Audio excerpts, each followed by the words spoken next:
Bismillahirrahmanirrahim. Assalamualaikum warahmatullahi wabarakatuh. Alhamdulillah wassalatu wassalamu ala Rasulillah wa ala alihi wa sahbihi wa mawalah wa la hawla wa la quwata illa billahi wa ba'du. Karena Allah Subhanahu wa taala sampai menjadikan sumpah dalam Al-Qur'an tentang hari-hari itu. Allah Subhanahu wa taala berfirman, "Wal fajri wa layalin ashri." Demi waktu fajar dan demi malam-malam yang 10. Sebagian ahli tafsir mengatakan maksudnya layalin ashri dalam ayat ini, ada yang mentafsirkan 10 akhir Ramadan, ada yang mentafsirkan 10 awal bulan Dzulhijjah. Tetapi kalau ditinjau dari hari, maka 10 awal bulan Dzulhijjah itu lebih mulia dibandingkan 10 akhir Ramadan. Tapi kalau dilihat malamnya, maka 10 akhir Ramadan lebih mulia dibandingkan 10 awal bulan Dzulhijjah. Kenapa? Karena ada Lailatul Qadar di situ. Yang ingin saya jelaskan bahwa di hari-hari tanggal 1 sampai tanggal 10 itu ada ibadah yang sangat mulia sekali, dan itu dicita-citakan semua manusia. Saya, ibu atau siapapun, kalau dia seorang muslim, pasti mencita-citakan ingin melaksanakan satu ibadah ini. Karena satu ibadah ini bukan hanya memang ibadahnya memang mulia, bertepatan dengan bulan mulia, dan di tempat yang paling mulia. Jadi 3 keutamaan ibadah ini. Ibadahnya sudah mulia, tempatnya juga mulia, waktunya juga mulia. Ibadah apa itu? Ibadah haji. Ibadah haji ibadah mulia. Karena ibadah haji itu penyempurna rukun Islam. Dikerjakan di tempat yang mulia, di Mekah Al-Mukarramah. Dan di waktu yang sangat mulia, karena terjadi di hari-hari terbaik dalam dunia dan di bulan-bulan hurum. Ma'asyiral muslimat yang dimuliakan Allah Subhanahu wa taala. Ditambah-tambah kemuliaan haji ataupun plus umrah itu banyak sekali. Di antaranya yang paling besar tentu orang yang haji tidak ada balasan yang layak untuk mereka kecuali surga. Karena Nabi SAW mengatakan, al-umratu ilal umrati kaffaratun lima bainahuma wal hajjul mabrur laisa lahul jaza ilal jannah. Dari umrah ke umrah berikutnya. Jadi kalau ibu tahun kemarin umroh, tahun ini juga umroh lagi umpamanya, maka dari umroh ke umroh itu selama 1 tahun itu dosa-dosa kita diampuni.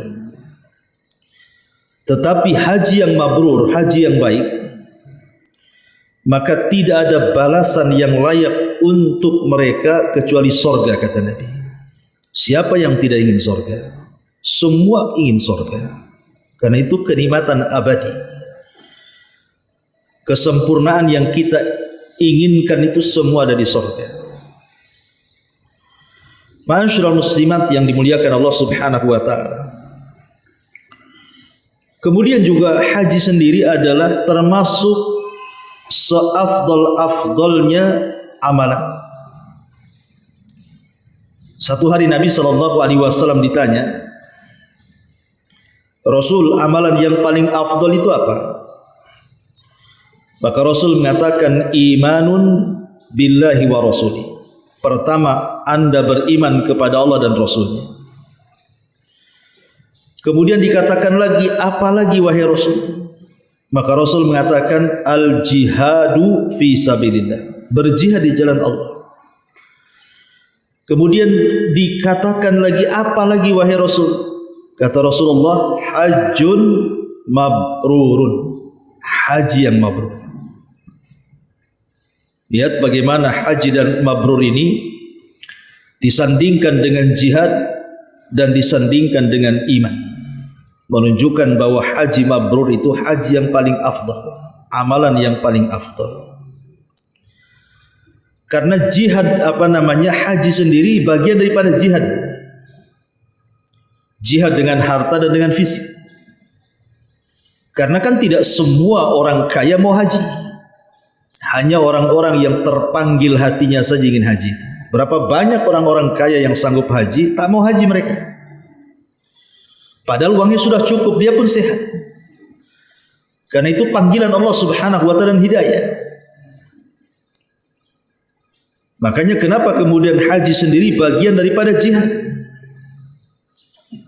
Sampai-sampai Aisyah radhiyallahu anha pernah berkata kepada Nabi sallallahu alaihi wasallam, "Ya Rasulullah, naral jihada afdhalal a'mali, afalu nujahid?"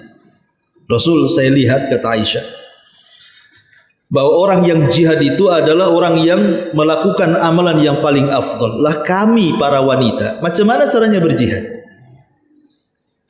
Karena kan jihad kan maksudnya peperangan, itu kan untuk laki-laki. Kalau perempuan tidak terlibat dalam amalan ini.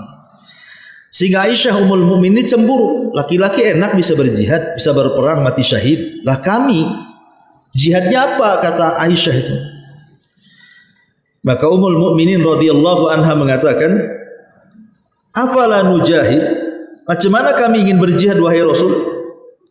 Maka Nabi mengatakan, jihad bagi wanita itu hajjun mabrur, berhaji dengan cara yang baik. Jadi bagi wanita jihadnya itu haji, tapi bagi laki-laki jihadnya perang.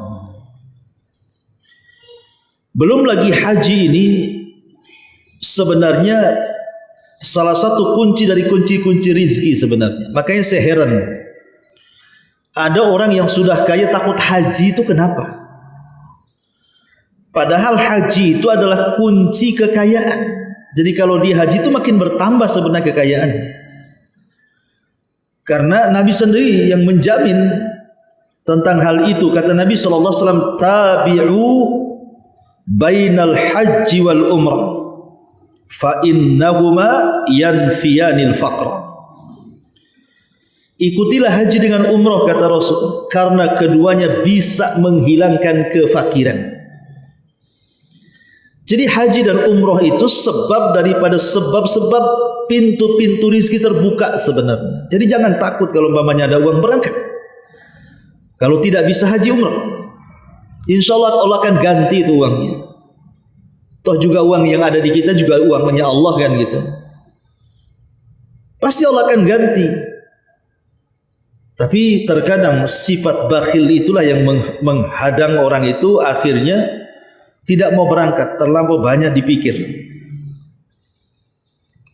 Padahal haji sendiri, Ibu, itu salah satu penyebab orang itu akan mendapatkan jaminan dari Allah. Jaminan keselamatan dunia dan akhirat lagi. Kata Nabi SAW, thalathatun fi dhamanillah. Ada 3 kelompok berada dalam jaminan Allah. Kemudian Nabi SAW menyebutkan, rajulun kharaja ila masjidin min masajidillah, seseorang yang keluar dalam rangka beribadah ke masjid dari masjid-masjid Allah. Wa rajulun kharaja ghazian fi sabilillah, dan seseorang yang keluar perang melawan musuh-musuhnya di jalan Allah. Wa rajulun kharaja hajjan, dan seseorang yang keluar untuk melaksanakan haji. Lihat di sini. Jadi orang-orang haji itu akan mendapatkan jaminan hidup. Kalau Allah yang menjamin hidupnya, Bu, maka pasti orang itu akan diberikan kebahagiaan. Ditambah-tambah kalau kita bisa berangkat ke sana, ke Mekah, untuk melaksanakan haji atau umrah, kita ini jadi tamunya Allah. Jadi kita ini akan menjadi tamu dari tamu-tamu Allah Subhanahu wa ta'ala. Dan itu berdasarkan Hadis Nabi sallallahu alaihi wasallam, kata Nabi SAW, al-ghazi fi sabilillah wal haj wal mu'tamir wafdullahi azza wa jalla da'ahum fa'ajabu wa sa'aluhu fa'atahum. Orang yang berperang di jalan Allah dan orang yang haji serta umrah ke Baitullah, mereka adalah tamu-tamu Allah, di mana mereka akan berdoa kepada Allah Subhanahu wa taala dan Allah akan ijabah setiap doanya. Dan ketika mereka meminta sesuatu kepada Allah, maka Allah akan berikan permintaannya. Luar biasa. Ya. Bahkan lebih daripada itu, haji ini bisa menggugurkan semua dosa. Bukan hanya dosa kecil, tapi dosa besar juga. Kata Nabi SAW, man hajja falam yarfus walam yafsuk. Siapa yang haji, dia tidak melakukan kefasikan saat haji, tidak mengeluarkan kata-kata kotor saat haji. Apa kata Rasul jaminannya? Raja'a kayaumin waladathum ummuhu. Dia pulang dari Mekah itu persis seperti bayi yang melahirkan. Taulah bayi yang melahirkan kan fitrah, tidak ada dosanya. Makanya kan luar biasa keutamaan haji ini. Ya. Apakah cukup sampai di sini? Ya, tentu tidak.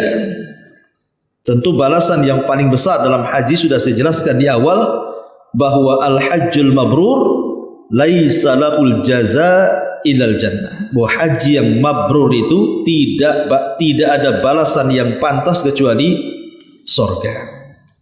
Pertanyaan pun muncul, Ustaz, saya tidak mungkin haji. Padahal sebenarnya mungkin saja kalau berkehendak. Tapi karena ada orang yang merasa, mustahil saya haji, Ustaz. Suami saja penghasilannya seberapa sih, untuk makan aja sulit. Berangkat pula ke Mekah. Enggak makanlah kami, katanya. Ada orang yang pesimis kan, Bu, kayaknya enggak bisa deh ke sana. Padahal kalau Allah mau kan bisa saja, Bu. Anggaplah kita katakan saya, ibu atau siapapun tidak bisa berangkat haji karena mungkin faktor usia, faktor kesehatan, faktor ekonomi dan begitu seterusnya. Sebenarnya, Bu, ada amalan-amalan yang amalan-amalan ini bisa menjadikan pengganti haji. Jadi tanpa ibu berangkat ke Mekah, cukup dengan melakukan 10 amalan ini, Bu. Pilih salah satunya dari 10 amalan ini. Itu pahalanya sama dengan haji. Ya tentu orang yang berangkat ke sana akan berbeda tentu ya dengan orang yang tidak berangkat. Tapi kan saya cerita tentang perbandingan amalan, perbandingan pahala. Jadi kalau ibu melaksanakan 10 amalan ini, maka Allah Subhanahu wa taala dan Rasulnya sudah memberikan jaminan pahala sama dengan orang yang berangkat ke sana. Apa saja 10 amalan ini? Kita akan bahas. Dan ibu bisa lakukan di rumah gitu ya. Yang pertama, aqdun niyatis sadiqati ala ada'il haji.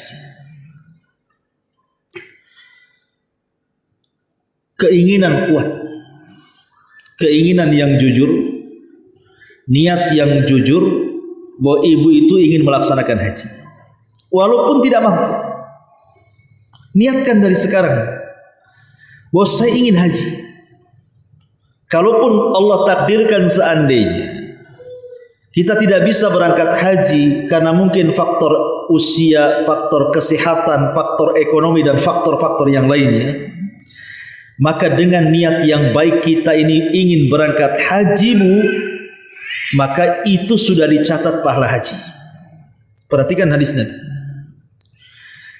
Jabir bin Abdullah radhiyallahu anhu dia mengatakan, kunna ma'an Nabi sallallahu alaihi wasallam fi ghazatin fa arada lahu udhrun mana'ahu.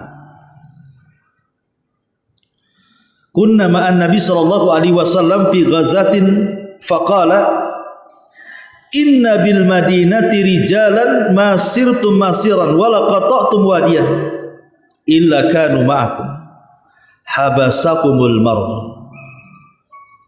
Kata Jabir radhiyallahu an, kunna ma'an Nabi sallallahu alaihi wasallam, kami pernah bersama Nabi fi ghazatin, dalam sebuah pertempuran. Jabir bercerita bahwa dia pernah jihad bersama Nabi. Faqala, maka Rasul mengatakan, inna bil Madinati, sesungguhnya di kota Madinah, rijalan, ada beberapa orang, masirtum masiran wala qata'tum wadiyan, mereka tidak bisa berjalan seperti kalian berjalan, mereka tidak bisa melintasi lembah seperti yang kalian lintasi, illa kana ma'akum, tapi sebenarnya mereka berada di tengah-tengah kalian. Kenapa? Habasahumul maradu, karena sakit yang menahan mereka. Lihat, Nabi SAW mengatakan kepada Jabir, Jabir, sebenarnya orang-orang yang ingin jihad itu banyak, orang-orang yang di kota Madinah itu, tetapi mereka tidak bisa hadir bersama kita karena mereka sakit. Tetapi kata Nabi SAW, sesungguhnya mereka itu walaupun tidak hadir, mereka sedang ada di sini, sama seperti kalian yang mampu berjalan melintasi gunung dan lembah. Kalau bukan karena sakit, tentu mereka ada di sini. Seolah-olah Nabi SAW ingin mengatakan bahwa mereka juga mendapatkan pahala karena niat ingin jihad, cuman karena sakitnya akhirnya tidak bisa berangkat. Disamakan dengan tentara yang betul-betul bergerak menuju medan tempur, itu maksudnya di sini. Maka kalau memang kita ini terbatas gitu kan, karena sakit, karena ada udzur syar'i, tidak bisa berangkat karena faktor ekonomi dan begitu seterusnya, maka cukup dengan niat ingin haji, betul-betul niat yang benar, Bu ya, memang betul ingin berangkat, maka itu sudah dianggap pahala kita sama dengan orang yang haji. Kan enak, hanya niat saja dapat pahala haji. Satu. Yang kedua, ya, al-muhafadhatu ala salatil fariidhati fil masjid, menjaga salat wajib di masjid.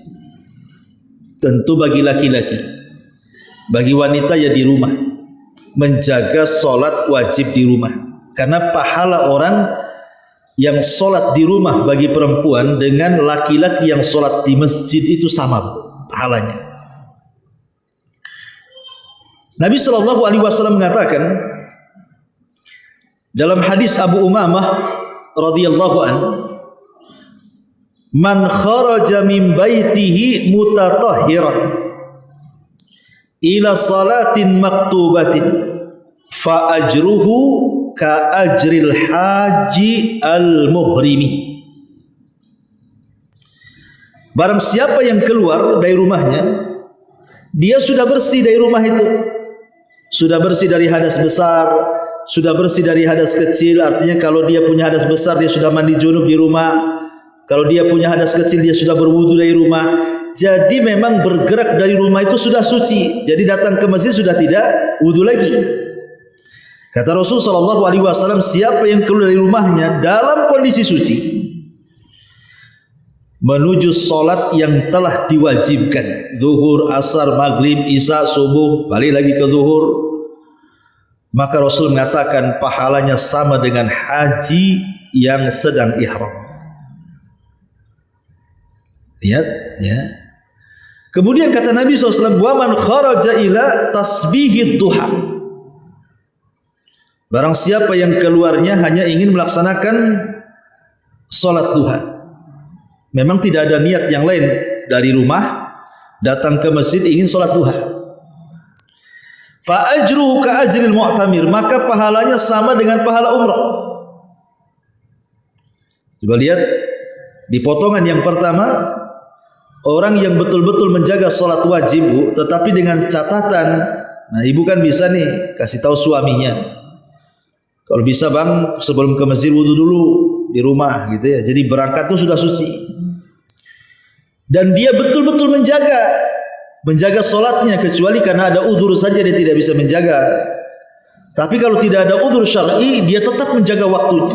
Dia datang ke masjid dalam kondisi suci, maka pahalanya sama dengan haji. Kalau wanita di rumah tentunya kan, wanita di rumah ketika datang waktu saja langsung sholat, tidak menanti-nanti, dan ibu jaga betul tuh waktu sholat itu.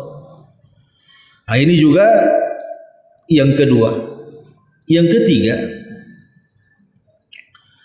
sholatul fajri fi jama'atin, thumma dzikrullahi hatta tulu asy-syamsi, thumma salatu rak'atain. Jadi salatul fajri fi jama'atin, thumma dzikrullahi hatta tatlu asy-syamsu, thumma salatu rak'atain. Salat fajar berjamaah, setelah salat berzikir kepada Allah sampai terbit matahari, kemudian setelah itu salat syuruk 2 rakaat. Ya kalau wanita di rumah, kalau laki-laki di masjid sekali lagi ya. Tapi kalau wanita ingin ke masjid ya ada masalah. Dari Anas radhiyallahu anhu, Nabi sallallahu alaihi wasallam mengatakan, "Man shallal ghadata fi jama'atin, thumma qa'ada yadhkurullaha hatta tatlu asy-syamsu, thumma shalla rak'ataini, kanat lahu ka ajri hajjatin wa umratin." Qala Rasulullah sallallahu alaihi wasallam, tammatan tammatan tammatan. Kata Nabi SAW, siapa yang bergerak menuju salat subuh berjamaah, kemudian setelah salat subuh dia pun duduk berzikir, entah baca Quran, entah membaca doa zikir pagi, kan ada zikir pagi, petang itu zikir pagi, entah mendengarkan kajian, mungkin ada kajian di masjid itu. Pokoknya intinya berzikirlah, mengingat Allah Azza wa Jalla. Sampai kapan? Sampai terbit matahari meninggi 1 tombak. Kemudian dia sholat syuruk di situ, Bu. Ada yang mengatakan sholat duha yang diawalkan, ada yang mengatakan sholat syuruk. Maka pahalanya sama dengan haji dan umroh secara sempurna, secara sempurna, secara sempurna, kata Rasul 3 kali. Bayangkan umrohnya secara sempurna, betul-betul sempurna umroh dan hajinya. Hanya duduk saja. Tapi ingat sekali lagi, ini kan maksudnya bandingan pahala, Bu. Jangan ibu pula di rumah sholat subuh tepat waktu, tidak beranjak dari sajadahnya, kemudian baca Quran. Ketika syuruk ibu sholat 2 rakaat, kemudian pengen dipanggil Bu Hajah. Nggak bisa, Bu. Ya, yang Bu Hajah itu yang ke Mekah. Kalau di Mekah tak bisa, kalau di rumah tak bisa dipanggil Bu Hajah. Maksudnya pahalanya, Bu. Ya, ini yang harus ibu pahami. Yang ketiga, yang keempat, ya, al umratu fi Ramadan. Umrah di bulan Ramadan.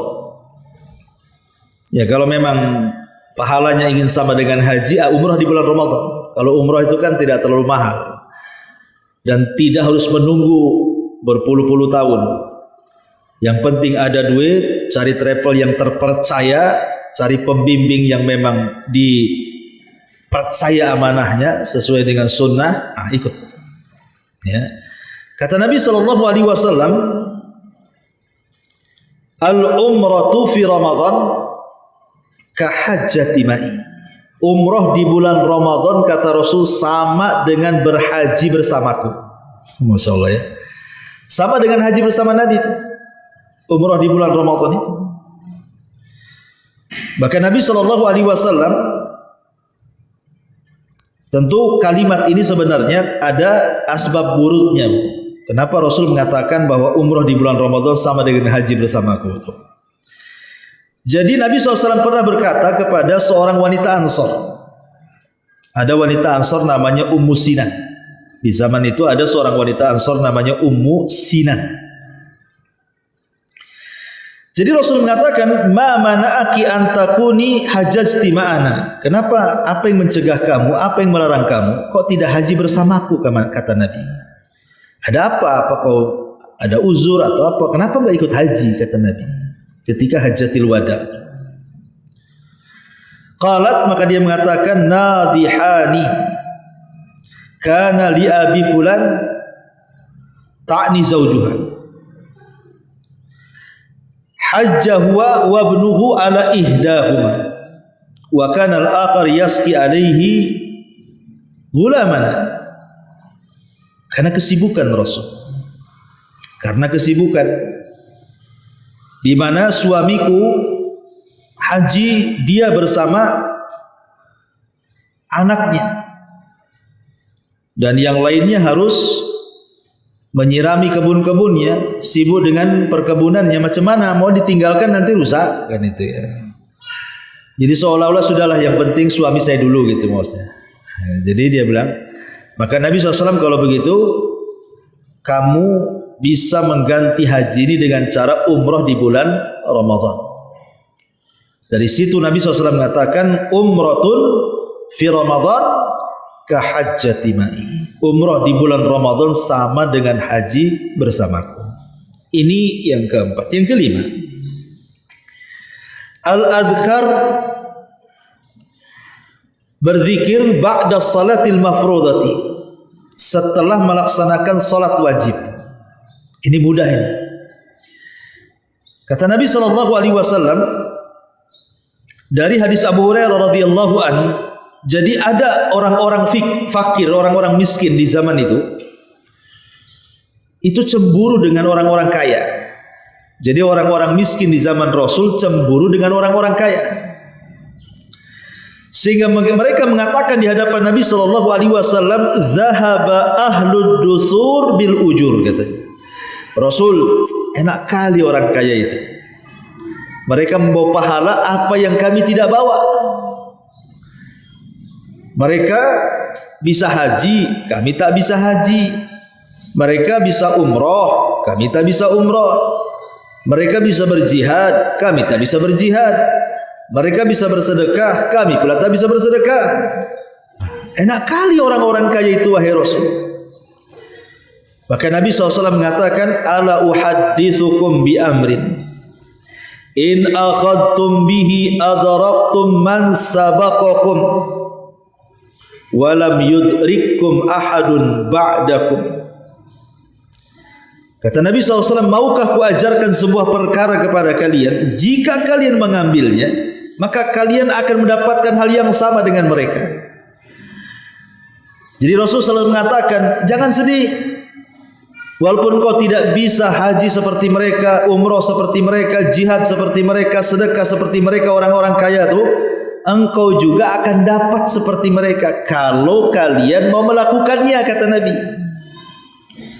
Ya tentu para sahabat mendengar itu semangat kan. Bala ya Rasulullah, tentu Rasul.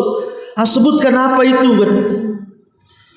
Maka Nabi SAW mengatakan, tusabbihuna wa tuhammiduna wa tukabbiruna khalfa kulli salatin salasan wa salathin. Kalian tinggal bertasbih 33 kali, bertakbir 33 kali, bertahmid 33 kali setelah setiap selesai sholat, maka itu sama pahalanya dengan mereka. Kan enak, Bu. Makanya, Bu, jangan pernah meninggalkan tasbih, tahmid, takbir selepas sholat. Kan sebentar, Bu. Bukan lama kali. Ibu sholat, pamannya di rumah sholat duhur, paling ibu sebentar lah, 5 menit jadi atau 10 menit lah paling lama duduk di sejadah itu kan, Bu. Nah, ibu bisa baca istighfar 3 kali, kemudian tasbih 33 kali, tahmid 33 kali, kemudian takbir 33 kali. Subhanallah, subhanallah, alhamdulillah, alhamdulillah, alhamdulillah, Allahu akbar, Allahu akbar. Lah tinggal dibaca 33 kali saja itu setiap lafadznya. Nanti digenapkan dengan tahlil la ilaha illallah. Itu sah pahalanya, kata Nabi SAW, sama dengan pahala haji, sama dengan pahala umrah, sama dengan pahala orang kaya yang bersedekah dan jihad. Kan enteng, Bu. Hanya duduk setelah sholat kan nggak mudah, nggak sulit. Duduk saja dapat pahala. Ya. Ini yang nomor 5. Yang nomor 6, at-tabkir li sholatil jum'ah. Bagi laki-laki tentunya. berpagi-pagi melaksanakan Jumat. Nabi SAW mengatakan, inna lakum fi kulli jum'atin hajjat, inna lakum fi kulli jum'atin hajatan wa umratan. Fal hajjatu al hajira lil jum'ati wal umratu intidharul asri ba'dal jum'ati. Kata Nabi SAW, sesungguhnya bagi kalian pada setiap hari Jumat itu ada pahala senilai haji dan umrah, kata Nabi. Adapun pahala haji bersegera berpagi-pagi berangkat untuk salat Jumat. Adapun pahala umrah menunggu salat asar setelah Jumat. Adapun pahala haji, kata Rasul, bersegera melaksanakan Jumat berpagi-pagi. Adapun pahala umrah setelah Jumat dia tunggu waktu asar. Dan ini enggak sulit juga kan? Kasih tahu suaminya. Ya. Ini yang nomor 6. Yang nomor 7. Qada'u hawaijin nas. Qada'u hawaijin nas. Berusaha untuk menolong hajat-hajat manusia. Diriwayatkan dari Imam Baihaqi dengan sanadnya sampai kepada Ali bin Husain atau dikenal dengan Zainul Abidin. Jadi satu hari Hasan ini sedang tawaf di Ka'bah. Faqama ilaihi rajulun, tiba-tiba ada yang mendekati dan mengatakan, ya Aba Muhammad, wahai bapaknya Muhammad. Maksudnya kunyah daripada Hasan, putra Ali, putra daripada Ali. Wahai Aba Muhammad, idhab ma'i fi hajjati fulanin. Idhab ma'i fi hajjati fulanin. Wahai fulan, kalau engkau ada waktu, berangkatlah bersamaku, kita tolong orang. Ada orang yang butuh kita tolong. Wa dhahaba ma'ahu. Maka orang ini kemudian keluar bersama Hasan menuju orang yang memang membutuhkan pertolongan. Tiba-tiba kemudian ada orang yang Hasan, yang tidak suka dengan Imam Hasan ini. Tiba-tiba dia mengatakan, ya Aba Muhammad, tarakta tawaf wa dhahabta ma'a. Wahai Imam Hasan, kenapa kau tinggalkan tawaf? Kok kamu pergi bersama dia? Ngapain? Maka Imam Hasan mengatakan, wa kaifa la adhhab ma'ak.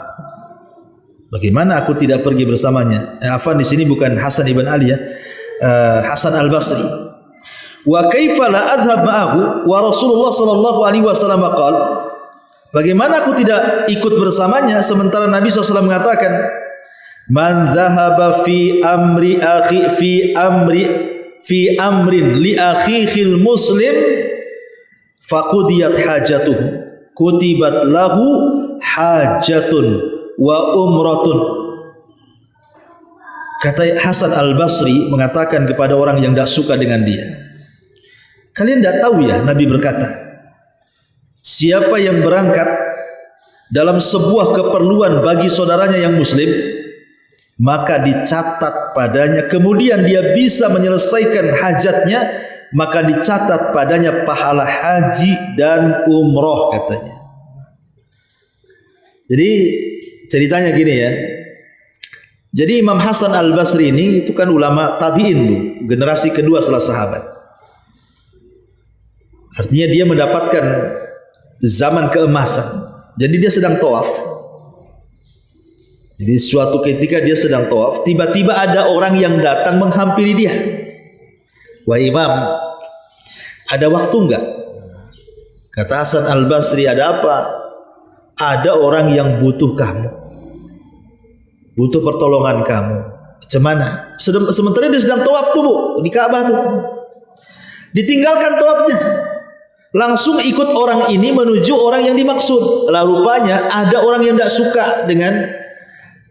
dengan orang ini karena ngajak Imam Hasan Al-Basri gitu kan.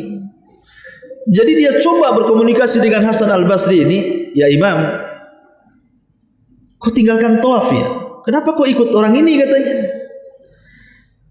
Maka Hasan Al-Basri mengatakan, Bukan begitu. Nabi bersabda loh, barang siapa yang pergi karena sebuah urusan saudaranya yang muslim, kemudian hajatnya terpenuhi, maka pahalanya sama dengan haji dan umrah.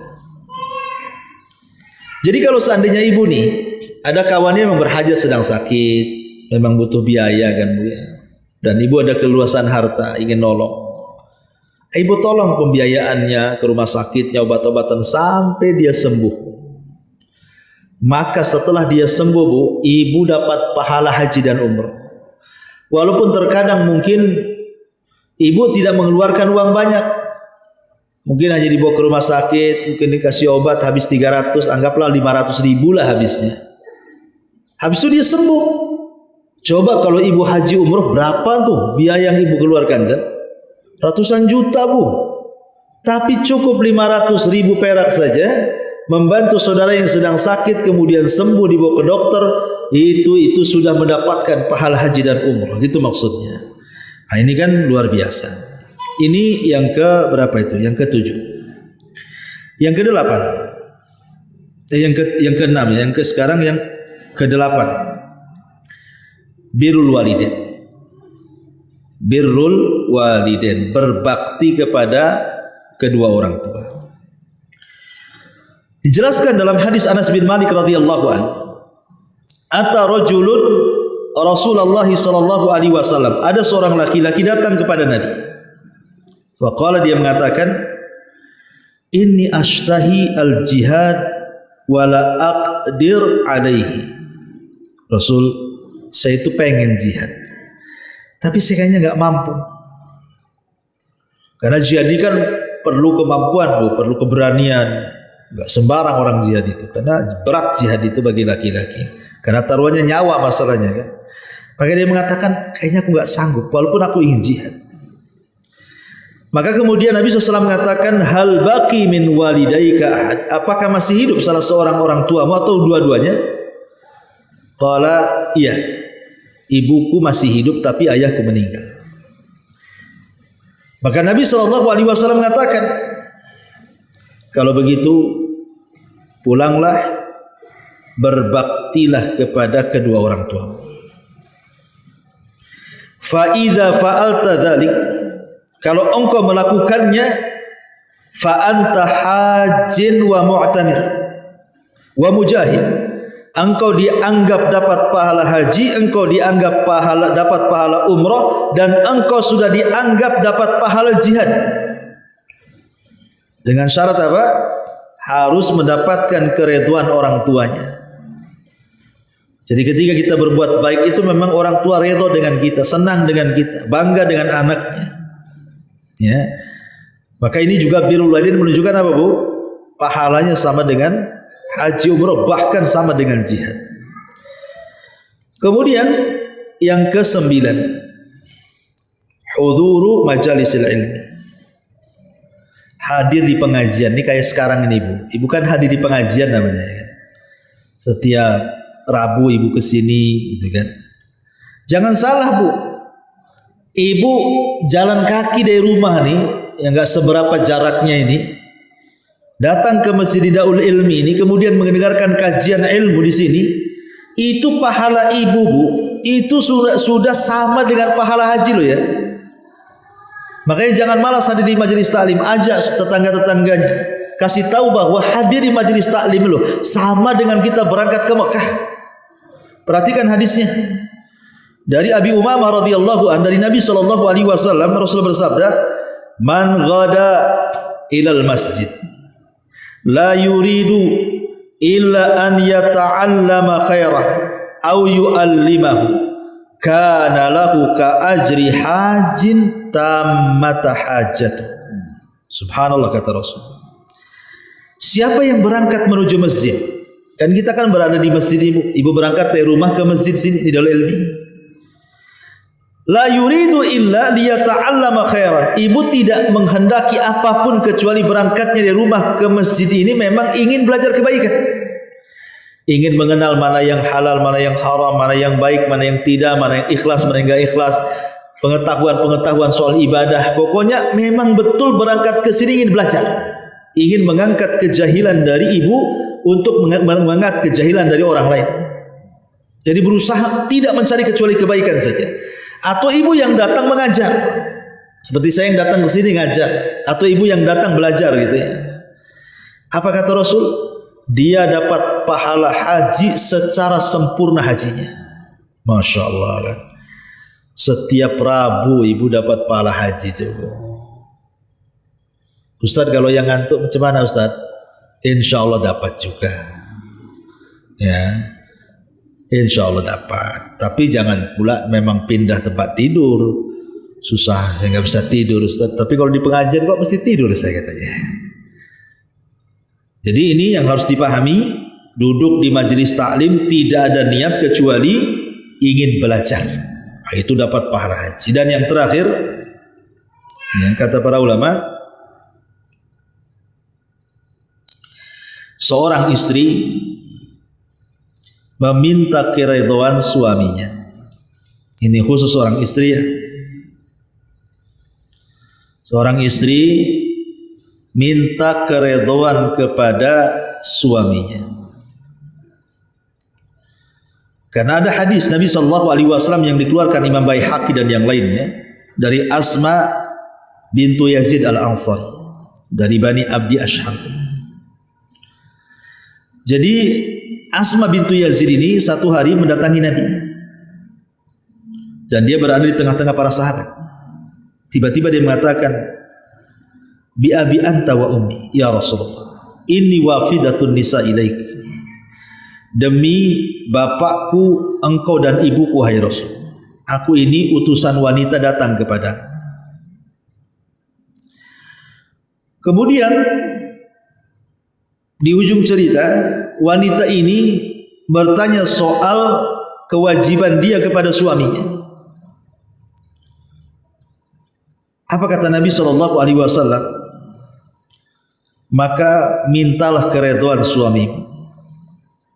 Mintalah keridhaan kepada suamimu, karena sesungguhnya apabila suamimu redha dengan kamu, maka pahala mencari keridhaan suami itu sama dengan haji. Makanya ini penting. Makanya kenapa dalam hadis mengatakan fangzuri aina anti minhu, lihatlah kedudukan ibu dengan suami. Fa innahu jannatuki wa nar. Suami itu bisa menjadi sorga bagi ibu, bisa juga menjadi neraka bagi ibu. Kalau suaminya soleh, bimbing ibu kepada yang baik, insya Allah itulah penyebab masuk sorga. Tapi ada suami-suami itu yang toleh. Bukan toleh bu.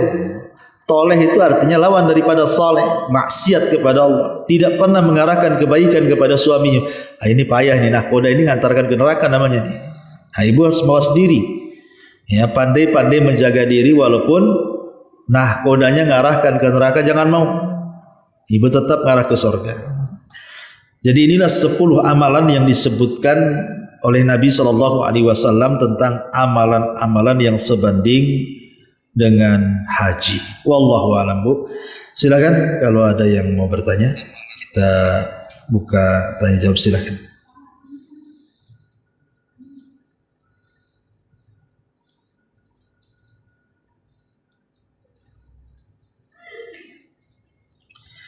Ini di YouTube ada pertanyaan. Assalamualaikum warahmatullahi wabarakatuh. Pak Ustadz, manakah yang harus saya pilih? Memelihara cucu yang sudah piatu atau berbakti pada suami? Ya jelaslah suami. Ya, suami itu nomor wahid, nomor 1 bu. Yang lain itu lewat. Orang tua pun lewat. Beda kalau suami. Kalau suami yang nomor 1 itu orang tuanya, istri nomor 2 dan anaknya nomor 2. Tapi kalau istri nomor 1-nya suami, orang tua itu nomor 2. Dari segi hak ya. Ya, jadi saya jawab yang bertanya di YouTube bahwa dahulukan suami, apalagi ibu bilang memelihara cucu, berarti kan ibu sudah tua. Terkadang ini penyakit wanita bu ya, jangan marah pula sama saya. wanita itu kalau usianya sudah di atas 40 tahun, Bu, kebiasaannya itu kan sudah dekat-dekat menopause ya dalam bahasa kesehatannya kan. Karena kan kehamilan pun rentan bahaya bahasanya ya. Dan dekat-dekat menopause. Sehingga seksual wanita itu semakin tua itu dia turun. Gairahnya itu turun.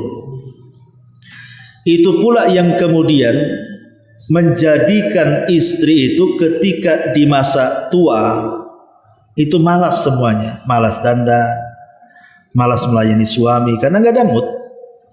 Sementara suami itu kan kalau usia 40 tahun ke atas itu puber kedua itu, Bu. Justru dia memang nekat-nekatnya usia-usia seperti itu.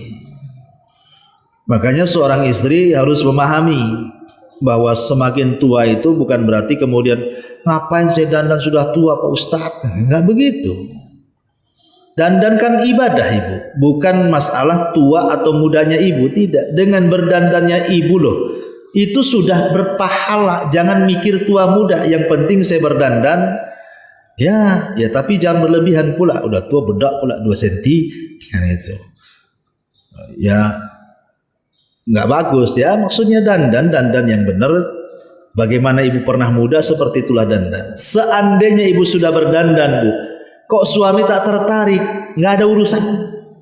Suami mau tertarik nggak tertarik nggak ada urusan, karena saya berdandani perintah Allah dan Rasulnya. Saya hanya menjalankan perintah cari pahala. Itu ya, Bu ya. Jangan udah berdandan suami nggak tertarik, ngapain saya dandan katanya. Nggak begitu, Bu. Kita ini ibu itu melaksanakan kewajiban, bukan barter. Ingat, Bu ya, hak dan kewajiban suami istri itu bukan di atas sistem barter. Kalau lu dandan aku dandan, lu aja tak dandan ngapain aku dandan katanya. Bukan begitu, Bu. Hak dan kewajiban itu bukan barter. Ibu ketika melaksanakan hak itu mutlak karena perintah, bukan karena perintah suami, karena perintah Allah dan Rasulnya. Jadi kalau ibu dandan suami gak tertarik itu gak urusan. Yang penting ibu sudah dandan, sudah berusaha, dapat pahala, Bu. Apalagi kalau sudah tua ya cari pahala kan begitu. Ini anehnya ada. Tapi aneh pula ibu nih kalau sudah tua itu kalau keluar justru nyentrik tuh. Biasanya orang-orang yang sudah 40 tahun ke atas nih, Bu ya, itu kalau keluar rumah dandan betul, Bu. Jadi menebarnya itu bukan ke suami, menebarnya itu ke anggota arisan, ke kawan-kawannya, ke tetangga-tetangga orang di jalan. Kan aneh, Bu. Dan memang itu memang tabiat buruk ya kan. Maka sadarlah ya. Wallahu a'lam. Jadi dahulukan suami ya, ini yang bertanya di YouTube. Jangan sibuk dengan cucu. Namanya cucu kan ada orang tua. Apalagi kalau piatu ya rawat saja, nggak apa-apa. Tapi merawat cucu jangan kemudian hak dan kewajiban suami pula terlalaikan. Ya kalau bisa dijama ya. Wallahu a'lam. Saya punya uang lebih, didahulukan daftar haji atau umroh. Ya kalau ibu banyak duit daftar dua-duanya, Bu. Haji plus umroh. Ya kalau sebaiknya sih kalau memang ibu ingin menyempurnakan rukun Islam ya tentu daftar haji saja. Nanti kan di haji ada umroh juga. Ibu kalau umroh tidak bisa haji, tapi kalau ibu haji bisa umroh. Itu bedanya, Bu ya.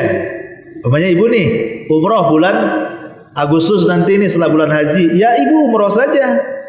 Tapi kalau ibu daftar haji, namanya haji kan rata-rata di Indonesia itu kan haji tamattu, Bu. Umroh dulu baru haji. Ya. Walaupun seandainya tidak tamattu sekalipun kan bisa umroh, tetap bisa umroh kalau sudah di sana itu. Karena umroh kan memang lebih ringan ibadahnya dibandingkan haji. Ada waktu umroh nanti di sana kalau haji. Sebaiknya daftarkan haji dulu, Bu. Kecuali memang ibu pikir nanti umroh dulu lah. Nanti habis umroh saya mendaftar haji, ya nggak masalah. Tapi kalau ini banding-banding daftar mana, ya tentu haji lebih utama dibandingkan umroh kan. Itu kita kan membanding-bandingkan secara hukum, haji wajib, umroh ada yang mengatakan wajib, ada yang mengatakan sunnah. Tapi kalau haji nggak ada yang mengatakan sunnah, semua mengatakan wajib karena dia rukun Islam. Ya. Wallahu a'lam. Apa hukum seorang ayah memutuskan nasab anaknya? Ibaratkan dia mengharamkan namanya dipakai untuk nasab anaknya sendiri. Oh, nggak boleh, haram. Sebagaimana seseorang itu menasabkan kepada yang bukan nasabnya atau berlepas diri dari nasabnya, itu sama-sama tuh, tidak mengakui keturunannya. Nggak boleh. Ya, itu nasab dia, mau kemana lari pun tetap nasab dia. Dan bahaya Bu kalau seandainya seorang itu tidak mengharamkan anaknya sendiri. Anak itu sebuah nikmat Bu. Ya mungkin saya paham pertanyaan ini, mungkin anaknya kurang ajar, anaknya nakal, anaknya melampau, akhirnya orang tuanya kemudian marah. Udahlah, saya keluarkan kau dari kakak katanya kan.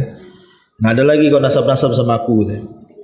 Ada orang yang seperti itu kan karena sakit hati orang tua. Tapi bagaimanapun mau dikeluarkan dari kakak sekalipun, kakak itu kan hanya sekedar tulisan-tulisan aja Bu. Tapi kan dia buah hati orang tua. Gimana caranya menghilangkan anak dari orang tua sementara dia darah dagingnya? Gak akan bisa. Ya, gak akan bisa. Maka doakan saja kalau memang kasusnya seperti itu, kasusnya karena nakalnya anak, doakan saja.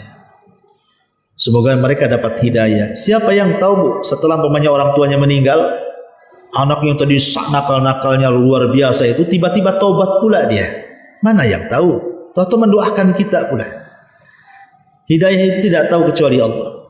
Dan kalaupun seandainya kita sudah mendidik mereka, toh juga jadi seperti itu, ibu dapat pahala mendidik mereka. Bukan berarti tidak berhasil, karena hidayah itu milik Allah. Kita kan hanya mengarahkan, nak baik-baik, kau ini sekolah, kau pesantren, kau mondok, kau ini.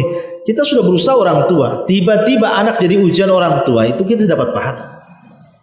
Belum lagi pahala sabar kita dari ujian mereka. Tapi kalau mengatakan seperti itu jangan, saya kasihan ya kan. Wallahu a'lam. Kemudian ini juga, Ustadz, mana dulu yang harus didahulukan, zikir sambil nunggu syuruk ataukah membuat kopi dan sarapan untuk suami? Maksudnya saya ingin dapat pahala haji. Iya. Iya Bu, wallahu a'lam Bu, karena kan hadisnya kan ibu tidak beranjak dari tempat di situ. Dari tempat ibu, umpamanya di rumah itu kan ibu punya mihrab sendirilah. Ibu kalau sholat jangan pindah-pindah Bu, sajadahnya kadang-kadang di dapur, kadang-kadang ruang tamu, banyak kali musolahnya. Jadi di rumah itu anggaplah ibu itu tinggal di kos-kosan. Kalau bisa sajadah jangan bergerak dari situ. Jadi saya sholat di sini, sudah di situ saja, jangan dipindah-pindah. Anggap itu mihrab ibu. Lah maksud di sini kalau ibu sholat di tempatnya situ, kemudian berzikir baca Quran gitu ya, kecuali banyak ibu batal wudunya ataupun ada keperluan sebentar gitu kan, balik lagi ke situ, ya enggak apa-apa. Tapi kalau umpamanya habis sholat, kemudian ibu sibuk nyiapin sarapan, nyiapin apa semua sampai syuruk baru ibu dapat, nah itu tidak termasuk Bu, karena konteksnya kan tidak beranjak dari tempat dia sholat di situ. Wallahu a'lam, itu yang saya pahami. Ya nanti aja Bu, habis sholat syuruk kan ibu bisa layani suami. Tetapi Bu, bagaimanapun melayani suami tetap lebih wajib dibandingkan mengejar syuruk. Itu harus ibu pahami ya. Ini suami minta sarapan, Dek tolong buat kopi, atau kebiasaan ibu ya. Itu pahalanya lebih besar melayani suami daripada ibu kemudian ngejar-ngejar pahala haji tapi kemudian suami sakit hati. Dapat dosa lah ibu ya. Cuman sekali-kali lah ngomong sama suami gitu kan, Bang dalam sebulan ini kayaknya saya mau haji katanya. Mau haji? Haji kemana? Uang dari mana? Gitu ya. Dalam sebulan tuh mungkin ada satu hari saya tak kasih kopi Bang katanya. Saya mau fokus di sejadah saya sampai syuruk. Kan enak diomongkan dengan suami kayak gitu ya. Wallahu a'lam bishawab. Ya ini yang bisa saya sampaikan. Subhanallah bihamdika, asyhadu an la ilaha illa anta astaghfiruka wa atubu ilaik. Allahu ta'ala. Assalamualaikum warahmatullahi wabarakatuh.